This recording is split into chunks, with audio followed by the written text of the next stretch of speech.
Ayan, what's up dribblers at mga shooters, kamusta?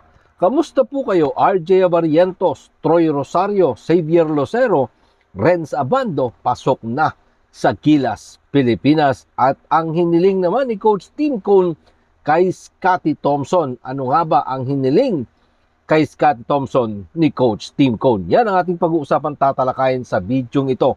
Matapos po akong maglambing sa inyo ng isang like, share, comment down below, and don't forget to subscribe and hit that notification bell button para lagi po tayong updated sa ating pong mga video. At lahat po ng ating shoutout ay nasa dulong bahagi lang po ng video ito.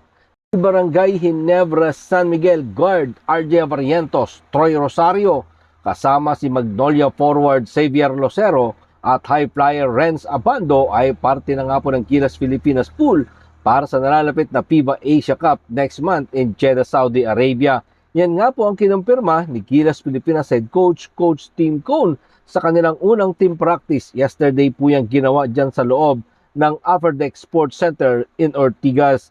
Pero sa unang araw ng team practice, tanging sina Barangay Ginebra San Miguel player RJ Barrientos at Troy Rosario lamang ang nakapag-attend, and mostly nanood lamang sila ng film viewing.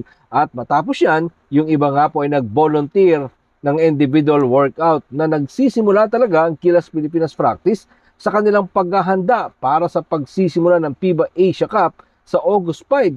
So, 4 na players nga po ang nabanggit. Wala nga po dyan itong si Xavier Losero na kasalukuyan ay nasa USA para magpahinga matapos nga pong maagang mag-exit ang kanyang kupunan na Magnolia, habang si Renz Abando naman ay kasama ng Strong Group Athletics Philippines para sa paghahanda nila sa William Jones Cup dyan naman sa Taiwan. Pero nilinaw nga po ni Coach Tim Cone ang 4 na players ay bahagi pa lamang sa kasalukuyan ng kanilang pool para sa Asia Cup, dahil ang mga Gilas Pilipinas mainstay na sina Scotty Thompson, Japet Aguilar, Jamie Malonzo, CJ Ferres, Calvin Octana, at ang lahat ng nabanggit ay present sa nasabing practice kahit na sila ay kasalukuyang nasa PBA All-Filipino Cup semifinals.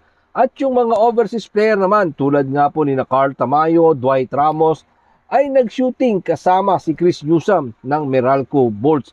Ang wala lang ay ito nga po si Junmar Pajardo dahil sa kanyang iniindang cult issue, habang inaantay pa ang pagdating ni AJ Edu at ni Gilas Pilipinas naturalized player Justin Brownlee na inaasahan nga pong darating ngayong week. Sinabi nga po ni Coach Tim Cone na ilalim din ang 4 na manlalaro para sa Final 12 kung kinakailangan para sa FIBA Asia Cup. Narito po si Coach Tim Cone sa ulat ni Roventerado ng Spin.ph. Ang 12 na dinala namin ay hindi nakasulat sa mga stone. Maaari kaming magkaroon ng huling minutong pagbabago. Makikita natin kung ano ang mangyayari habang sumusulong tayo. Bahagi na sila ng mahabang listahan na meron tayo ngayon kung sakaling may mangyari. Yan nga po ang mga sinabi ni Coach Tim Cone. Sinabi din po ni Coach Tim Cone na kailangan makabisado nila ang sistema at ang familiarity at para maging success. Narito pong muli si Coach Tim Cone sa ulat pa din po yan ni Roventerado ng Spin.ph. As of now, yung 12 na balak namin dalhin.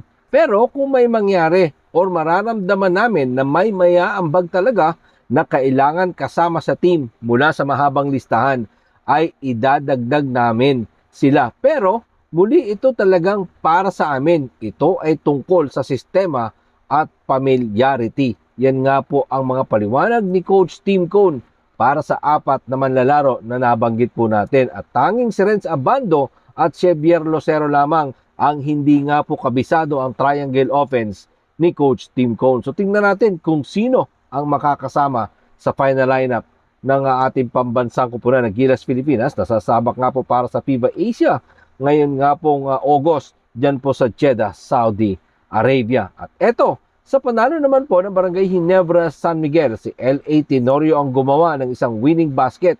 Pero si Scotty Thompson talaga dapat ang responsible para gumawa ng winning basket. Ang huling assist ni Scotty Thompson kay L.A. Tenorio ang kanyang pang-8. Matapos nga pong magsalpak ng winning 3-pointer si L.A. Tenorio para makuha ng Barangay Ginebra San Miguel ang 88-87 na panalo sa Game 6 ng kanilang Best of 7 semifinals matchup sa kanilang sister team na San Miguel Beermen. Sinabi nga po ni Coach Tim Cone na para kay Scottie Thompson ang design play na kanyang ginawa. Walang specific na manlalaro ang kanyang papasahan. Sinabi din nga po ni Scottie Thompson na nakita niya ang kanyang kuya L.A. Tenorio na open kaya niya ito na ipasa. Narito po mga sinabi ni Scottie Thompson sa ulat ni Cherry Ramos sa spin.ph.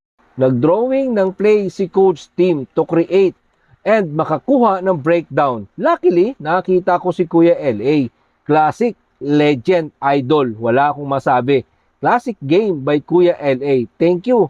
Nabigyan kami ng another chance na makarating sa finals. Yan nga po mga sinabi ni Scottie Thompson kay L.A. Tenorio na sinasabi din nga po ni L.A. Tenorio na talaga namang milagro ang nangyari sa kanilang Game 6. Naiiwan niyang open si L.A. Tenorio at hindi na nakaset up ng magandang depensa pa etong si Jericho Cruz. Pero syempre, hindi matatawaran na naging ambag ni former PBA MVP Scottie Thompson na nagpuhos ng kanyang almost triple-double na performance matapos nga po siyang magtala ng kanyang 17 points, 16 monster big rebound, 8 assist, 2 na lang triple-double performance na ang isang Scottie Thompson. Ganda din naman talaga ng performance ni Scottie.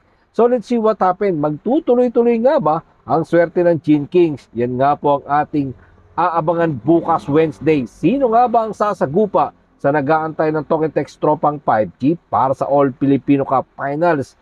Yan ang ating aabangan. Sino ang hahadlang para sa pangarap na Grand Slam ng Tokentex Tropang 5G? Maraming salamat po sa inyong panonood. Ano naman po ang inyong maging opinion? Diyan po natin yan pag-usapan sa comment section. Ingat and God bless everyone. Adjourn, pero katulad po ng ating nakagawian, shoutout po kina